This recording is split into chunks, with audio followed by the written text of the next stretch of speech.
Do you still feel the itch when your arm is no longer there? Can you still feel pain in your amputated leg? Well, it might sound crazy, but sometimes after losing an arm or a leg or even an entire body part, people still continue to feel things like pain, itching, or tingling in that missing body part. And this happens because of a phenomenon in the brain called phantom senses. Welcome back to our channel.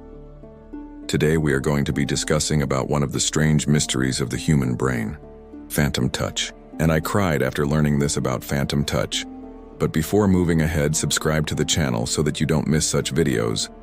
Let's get started. When it comes to understanding the complexities of the human body, we often focus on what we can see and what we can measure. We tend to think that our senses are confined to the physical world around us. However, imagine for a moment if someone who has lost an arm could still feel sensations like itching or pain in the limb that no longer exists. It sounds bizarre, doesn't it? Yet this is a reality for many amputees who experience something known as phantom touch. The first documented case of phantom touch was in 1600 by a Spanish writer and scientist. The issue was brought to light once again in the 19th century by a French physician. Even though scientists have yet to fully comprehend this occurrence, they do know that many amputees, particularly those who have lost limbs, can experience these sensations. However, some individuals may even experience the return of sensations in limbs that were never lost. Now, what exactly is happening here? To answer this question, let's consider another seemingly unrelated phenomenon known as cortical reorganization. Our brains have a remarkable ability to adapt and reorganize itself in response to various stimuli. For example, if someone has a stroke that affects their ability to use their right hand, the brain areas responsible for hand movement may start to change. Over time, the region of the brain that receives signals from the right hand may begin to receive signals from other parts of the body as well. This rewiring of the brain allows other body parts to take over the functions of the hand, enabling the individual to continue with their daily activities. But why does this happen? Well, it all boils down to one tiny cell in our bodies, neurons. Neurons are the fundamental units of our nervous system, and they have a remarkable ability to form new connections with other neurons. This process is known as neuroplasticity, and it enables our brains to adapt and change in response to new experiences and environments. In fact, our brains are constantly forming new neural connections, which is how we learn new skills and acquire knowledge. However, it is important to note that not everyone who undergoes an amputation experiences phantom touch. According to researchers, only about 2/3 of amputees report experiencing phantom sensations. So what factors can influence whether or not someone develops this condition? Well, one of the most significant factors that can contribute to the onset of phantom touch is the cause of the amputation.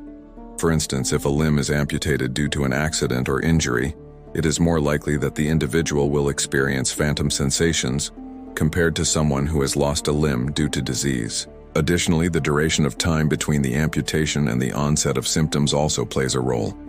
Some people may experience phantom touch soon after the amputation, while others may not feel it for months or even years afterward.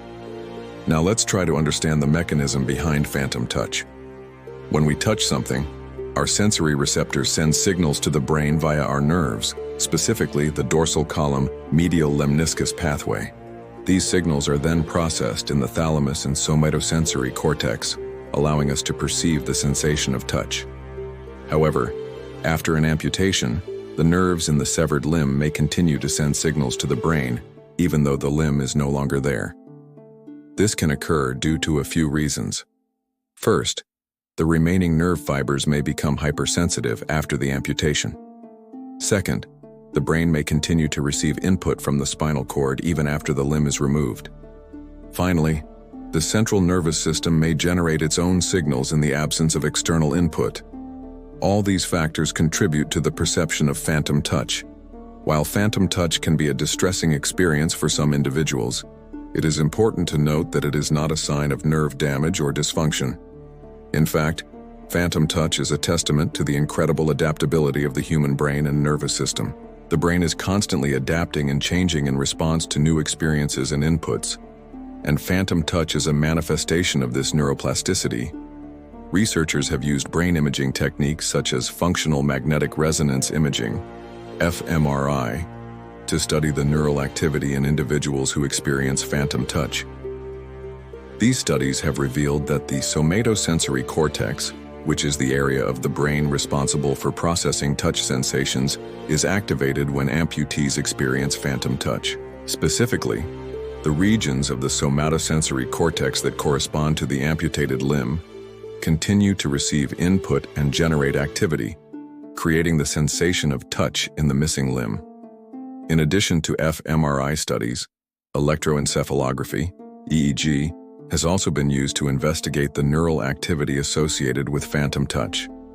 EEG measures the electrical activity of the brain using electrodes placed on the scalp and can provide a detailed temporal resolution of brain activity. Studies using EEG have shown that the timing of neural activity associated with phantom touch is similar to that of actual touch sensations. This suggests that the brain processes phantom touch in a manner similar to how it processes actual touch, highlighting the brain's remarkable ability to adapt and reorganize itself. Understanding the neural basis of phantom touch has not only shed light on the complexities of the human brain, but has also raised new possibilities for treatment and management of this condition. By studying the underlying mechanisms of phantom touch, researchers hope to develop new interventions that can alleviate the distress caused by phantom sensations. One approach being explored is the use of mirror therapy, which involves using a mirror to create the illusion of movement in the amputated limb. This can help to reduce the strength and frequency of phantom sensations. Another promising approach is the use of transcranial magnetic stimulation, TMS, which uses magnetic pulses to stimulate or inhibit activity in different areas of the brain. TMS has been shown to modulate the activity in the somatosensory cortex and may help to reduce phantom touch. It's important to note that research on phantom touch is still in its early stages, and much more work is needed to fully understand this phenomenon. However, the insights gained so far have already provided valuable knowledge about the plasticity of the human brain and the mechanisms underlying sensory processing. Now you must be wondering if you will also experience phantom touch. Well, the good news is that most of us will probably never have to worry about this issue, as it is mostly experienced by people who have lost a limb due to an accident or disease. However, if you have lost a body part, there is a chance that you may experience phantom touch. In that case, it is important to consult a doctor or a mental health professional who can help you cope with the symptoms and develop strategies to manage them. So this was all about today's video. I hope you found this video informative and also you learned something new. If so, please hit the like button. Also, if you have any thoughts, experiences, or suggestions, do share them with us in the comments below. Thanks for watching. See you in the next video. Goodbye.